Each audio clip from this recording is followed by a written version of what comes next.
وقال الله تعالى في القرآن الكريم: أعوذ بالله من الشيطان الرجيم. بسم الله الرحمن الرحيم. يا أيها الذين آمنوا اتقوا الله حق تقاته ولا تموتن إلا وأنتم مسلمون. صدق الله. Ibtidak dalam yang paling mulia, sama-sama kita bermunajat memuja serta memuji Allah Zul Jalali wal Ikram. Allah Sang Maha Pemberi nikmat. Pada hari ini jelas sudah kita merupakan orang-orang yang menerima nikmat tersebut dengan mendapatkan undangan. Pula kita sebagai orang yang memenuhi undangan tersebut, yaitu mendengarkan dua rukun al-khutbah dan solat Jumat 2 rakaat secara berjamaah.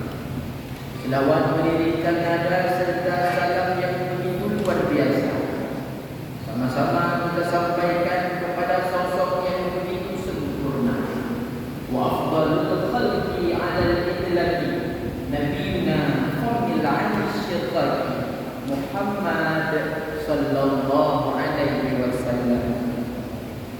Kemudian kepada seluruh keluarga serta sahabat sekalian, tak lupa kepada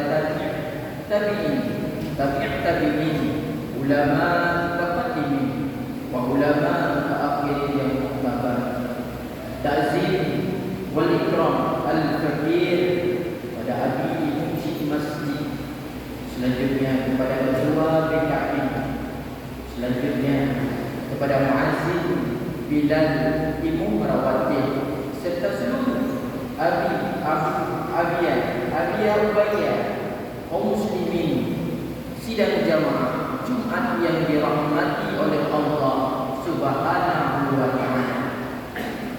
Tunggu sekalian, bulan Rajab merupakan bulan yang diistimewakan oleh Allah. Bulan Rajab merupakan salah satu bulan yang tergolong kepada bulan Ashhurul Hurum, bulan yang mana di dalamnya dilarang untuk bertikai, bulan yang mana dilarang di dalamnya untuk bergelari, untuk berperang. Pula di dalam bulan Rajab pernah terjadi suatu peristiwa yang begitu luar biasa, yaitu Allah memperjalankan sosok yang paling mulia, Isra dan Mi'raj. Kenapa? Karena pernah terjadi suatu ketika Rasulullah merasakan kesedihan yang amat dalam. Istri tercintanya meninggal, paman yang ia banggakan pun meninggal dunia.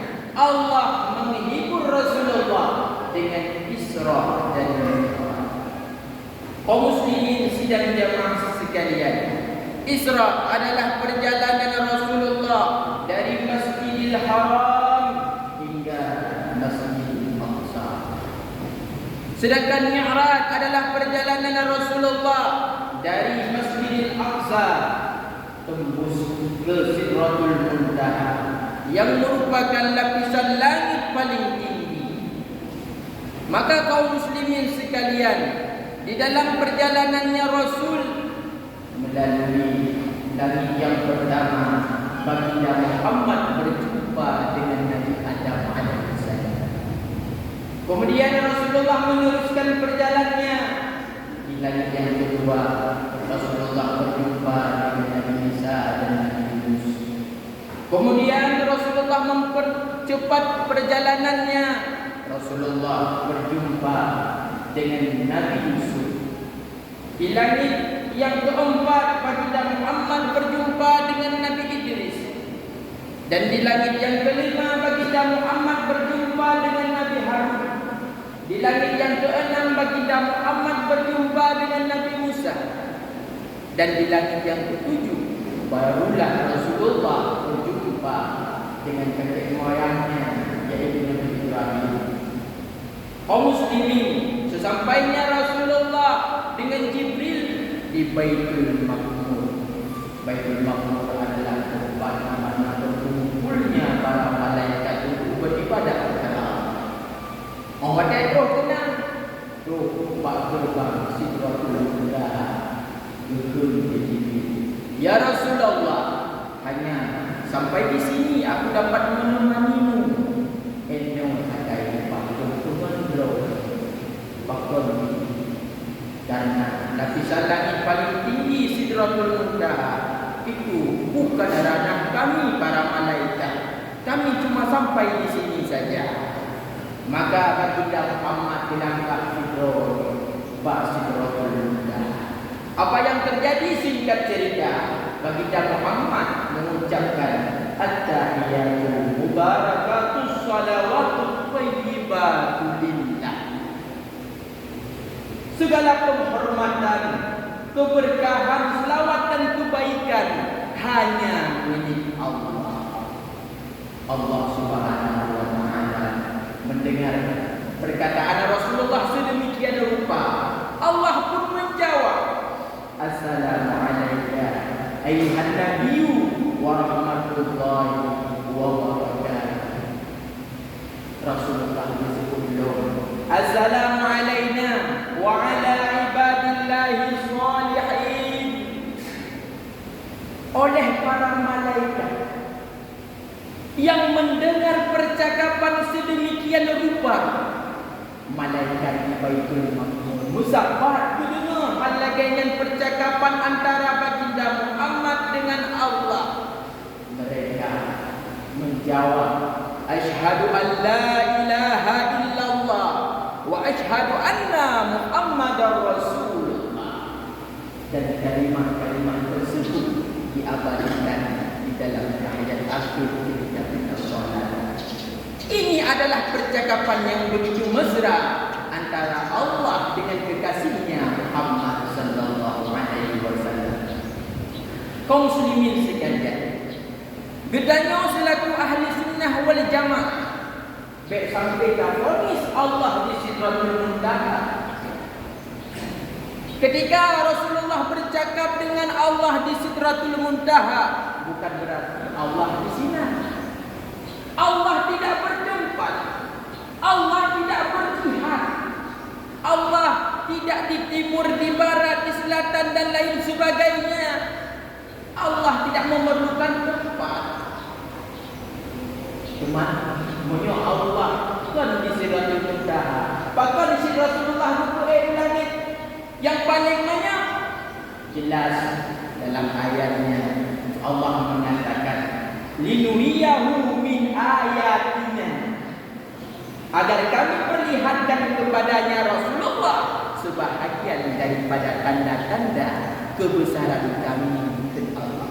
Untuk kepada kebesaran Allah, karena berupa dengan nabi-nabi terdahulu, berupa kala syurga, melempah kala neraka, agar Rasulullah terhibur dan agar Rasulullah ketika gutren memandang informasi lebih lengkap dan yakinlah. Cuma dibacara Allah, Rasulullah berbicara dengan Allah, sedangkan Allah bukan di Sidratul Muntaha. Ini adalah kita itu video call ya dengan HP. Tak pegang abang urung pak lain HP, tapi urungnya bukan dalam HP. Urungnya pak raw ini, pak tempat raw ini. Menandah kira-kira. Kaum muslimin, singkat cerita, ketika Rasulullah bertemu secara hanya tak pegah lagi tanya, Allah memberikan solat 50 waktu. Singkat cerita, negosiasi terjadi karena saran daripada nabi-nabi terdahulu. Jelah sembahyang 50 waktu sahaja. Tapi walau kita 50 waktu, nilainya sama seperti 50 waktu. Kaum muslimin sidang jamaah sekalian, ini tanda kasih sayang Allah. Bahkan menantu pegang dikarenakan untuk nabi yang lain hanya lebih 50 sembahyang. Contoh untuk Nabi Adam. Allah beri semayang subuh sebagai Nabi Adam. Untuk Nabi Daud, semayang luhur sebagai milik Allah.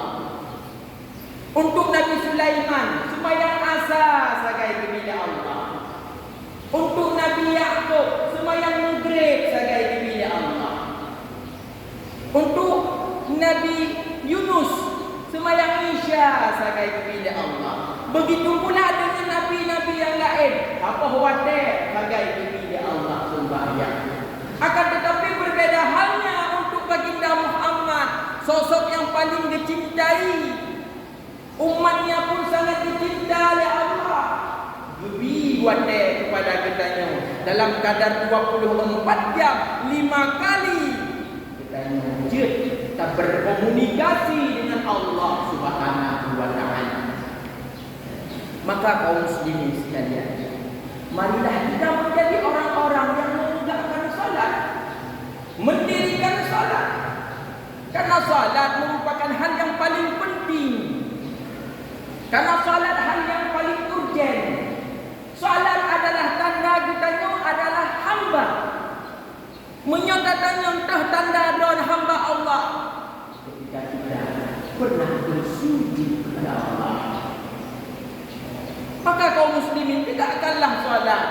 Karena salat adalah tiang agama.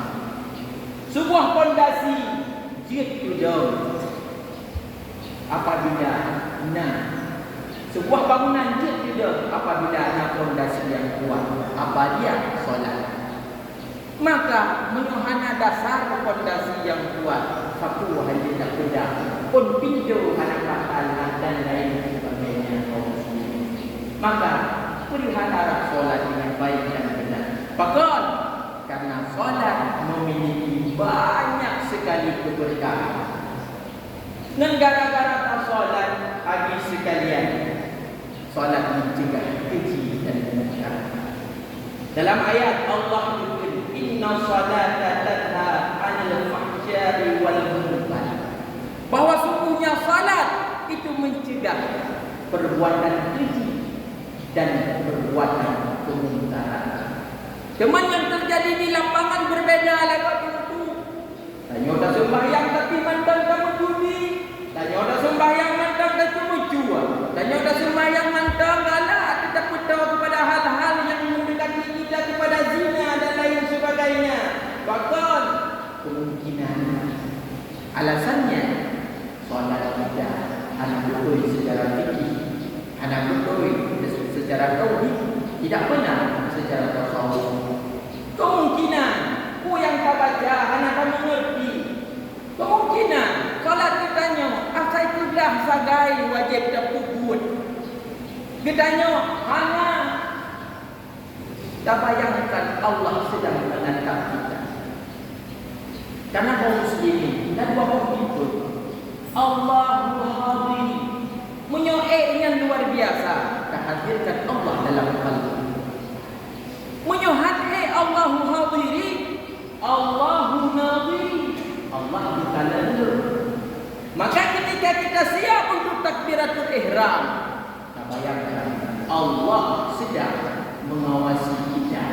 Allah dengan berjalan kita supaya apa? Kita yang hati-hati. Supaya kenapa? Kita lebih khusyuk ketika salat. Teman yang namanya khusyuk habis susah. Yang namanya khusyuk dari fon takbir sampai dengan salim sulit. Imam Al-Ghazali berkata, walau tak khusyuk, usahakan pada 3 tempat ini berkhusyuk. Memang khusyuk susah. Ba'leh tempatnya ke Imam Ghazali berkhusyuk kata. Pertama pada kata-kata ini wajhiyah lillahi fataras samawati wal ardh hanifan musliman wa ma ana minal musyrikin. Wajah takutnya arti aku hadapkan wajahku kepada Allah yang telah menciptakan langit dan bumi dalam keadaan tunduk dan berserah diri. Dalam keadaan Allah tak mengaku dengan tak hadap wajah kepada Allah. Tetapi fikiran lain lagi. Hinan pertama, guna khusyuk pada ilmu wajah dua dia. Yang kedua, wajah kembalilah. Iyyaka na'budu wa iyyaka nasta'in. Hanya kepada Engkau kami menyembah. Wajah dengan sembah Allah sangat aneh apabila anda fokus kepada Allah. Wa iyyaka na'budu iyyaka nasta'in, yaitu kepada Engkau kami minta pertolongan. Ba Allah tengah talakai tolong ke Allah anak ingat aneh.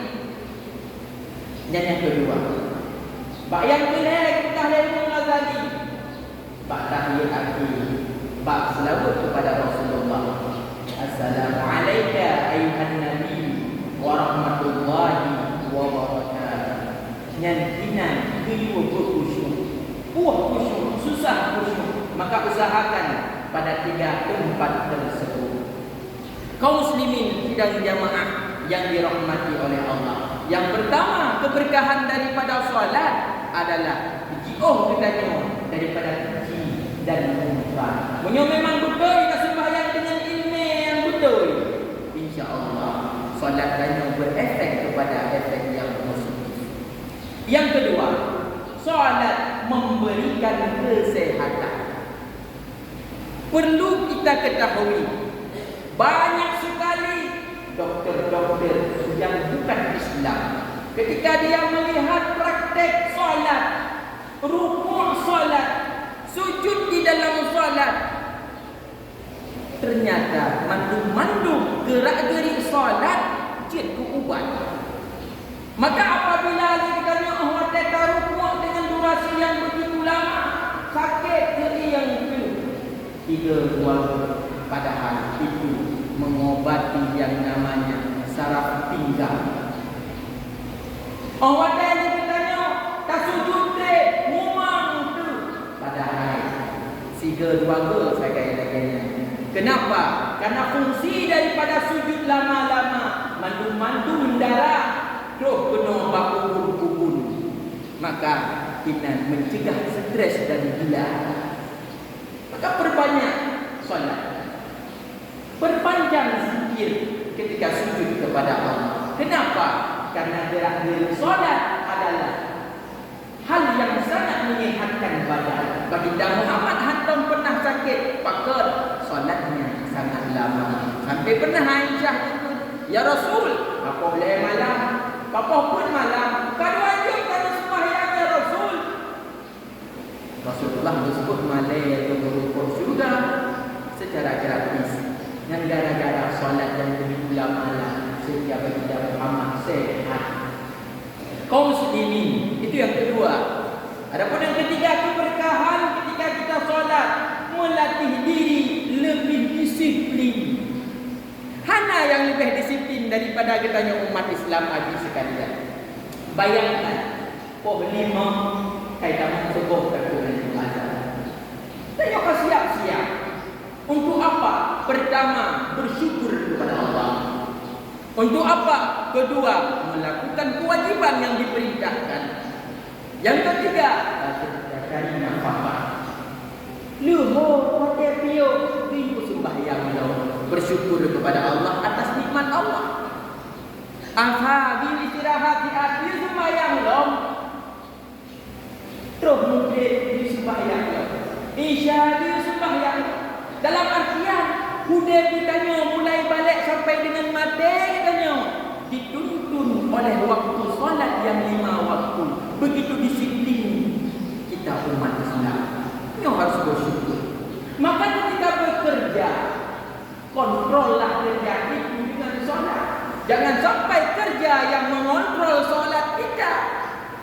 Ibadah form baik sampai gara-gara kerja form si tengah dia sembahyang. Dan hanya jangan sampai pekerjaan duniawi yang mengontrol solat kita. Akan tetapi solat kita lah yang mengontrol kehidupan kita.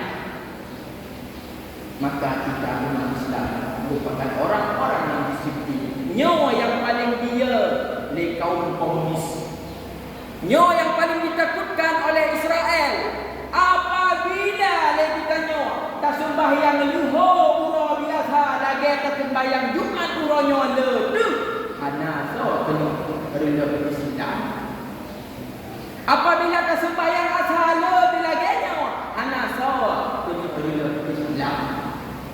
Kaum muslimin sidang jamaah sekalian. Dan yang keempat, dihapuskan dosa oleh Allah Subhanahu wa taala.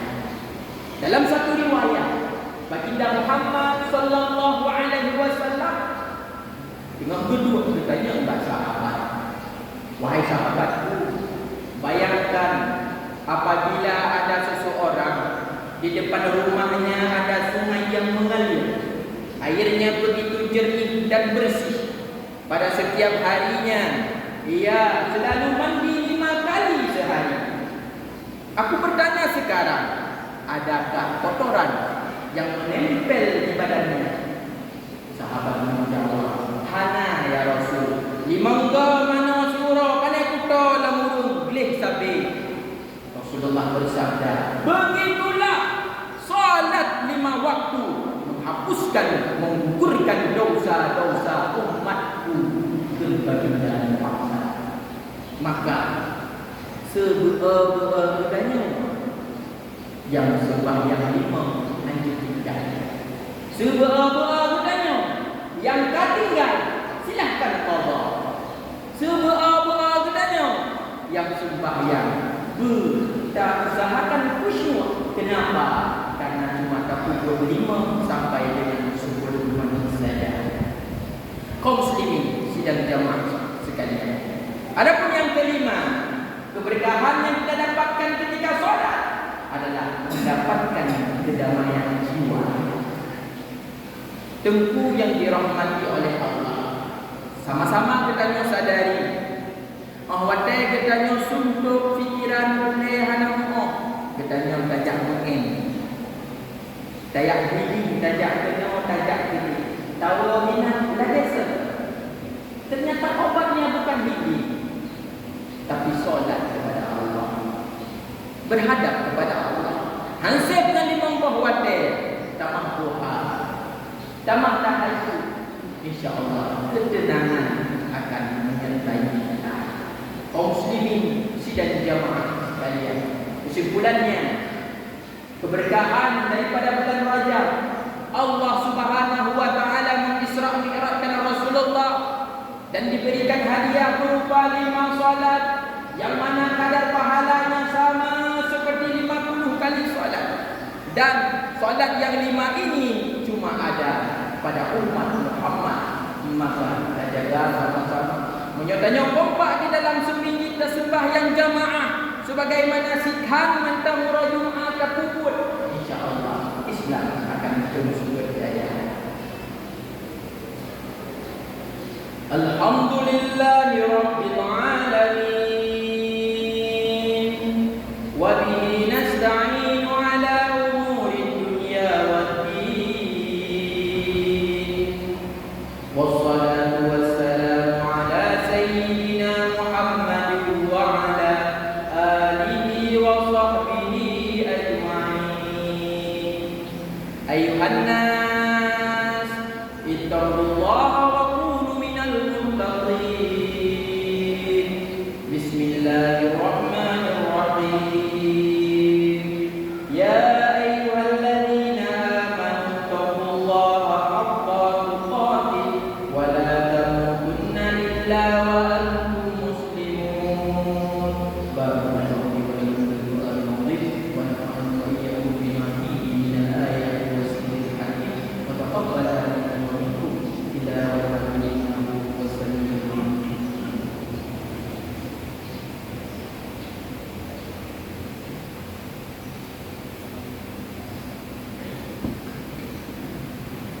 Alhamdulillahi Rabbil Alamin. Wassalatu wassalamu ala sayyidina Muhammadin wa ala alihi wa sahbihi ajma'in. Atiiullah wa atiiur rasul la'allakum turhamun.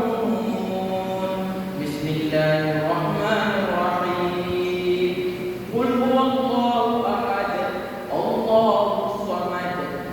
yalid wa lam yulad wa lam yakul lahu kufuwan ahad. Allahumma ighfir lil muslimin wal muslimat wal mu'minin wal mu'minat al ahya'i minhum wal amwat bi rahmatika ya arhamar rahimin wa la